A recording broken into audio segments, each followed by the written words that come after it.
नमस्कार, I am doctor जय मदान और एक और बात करते हैं जिसको लोग सुपरस्टिशन बोलते हैं कि सोलर एक्लिप्स है, ये नहीं खाना, या एक्लिप्स है, ये नहीं खाना, बाहर नहीं जाना, पानी नहीं पीना, मतलब people just think it's too much.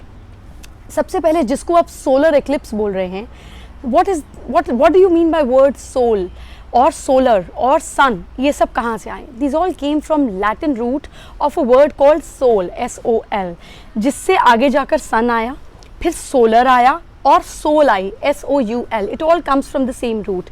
यानी कि सूर्य जैसे पूरे ब्रह्मांड को चलाता है, इसी तरीके से हमारी आत्मा हमारे शरीर, दिमाग, इमोशन सबको चलाती है।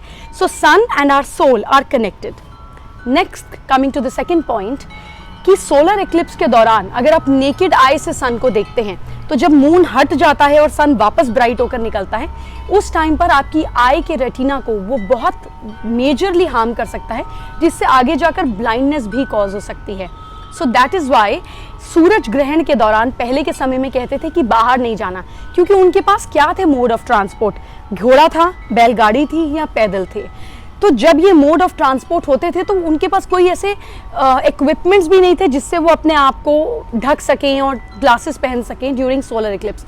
तो वो अवॉइड करते थे उस टाइम पे बाहर जाना। तब से ये चीज़ आई कि सूर्य ग्रहण के दौरान बाहर नहीं जाना, आँख को नुकसान हो सकता है, which is now scientifically proven fact. The other thing is कि इस टाइम पर क्योंकि अल्ट्रा वायलेट रेज इतनी ज़्यादा स्ट्रॉन्ग होती है कि अगर आप खाना पकाते हैं, पहले के ज़माने में लोग रोशनी में खाना पकाया करते थे, साउथ ईस्ट में किचन हुआ करती थी, क्योंकि उस टाइम पे सूरज 10 से 12 बजे के बीच होता है। तो जब आप इस टाइम पे खाना पकाते थे तो बहुत सारे जर्म्स आसपास यूं ही मर जाते थे सूरज की तेज़ रोशनी से। तो लोग खुले में रोशनी में खाना पकाया करते थे। अब छोटे छोटे अपार्टमेंट्स हैं, उतनी लाइट भी नहीं आती है, उतनी पॉसिबिलिटी भी नहीं है सनलाइट घर में आने की लोगों के। तो ऐसे में ये धीरे धीरे कंसेप्ट स्लो हो गए। लेकिन सूर्य ग्रहण के दौरान अगर आप खाना पकाते हैं और सूरज की रोशनी आती है, that is not good for your food. ये खाने की पोटेंसी कम कर देती है। ऐसा नहीं है कि आप रात को खाना खाएंगे और सुबह उल्टियाँ करना शुरू कर देंगे, बट अवॉइड किया जाता है। अगर खाना बना हो उससे पहले तो उसको ढक के रखा जाता है, कहा जाता है उस पर तुलसी का पत्ता रख दो। These are all ways to make you understand कि आप ढक्कन खोलो मत, इस टाइम पे खाओ मत। अपनी बॉडी को मैक्सिमम इस एनर्जी से बचाना है। अपनी सोल को प्रोटेक्ट करने के लिए पूजा पाठ, चैंटिंग करनी है, एक कोने में शांति से बैठना है, सोना नहीं है। अपनी सोल जो ऑलरेडी सूरज डार्कनेस में है, अपनी आत्मा को भी सोने मत दीजिए। Remain awake, do some chanting, donation कीजिए ताकि आपकी एनर्जी आपको रीगेन हो सके। So these are all were created at that point of time to make us understand कि हम पूरे ब्रह्मांड में, आप अपने आप को जितना मर्जी समझदार समझे, आप समझे, मैं समझूँ, हुएवर इट इज़, पूरे यूनिवर्स में हमारी जैसी कितनी गैलेक्सीज हैं। इन पूरे सिस्टम में हमारी वैल्यू एक मिट्टी के दाने से भी कम है।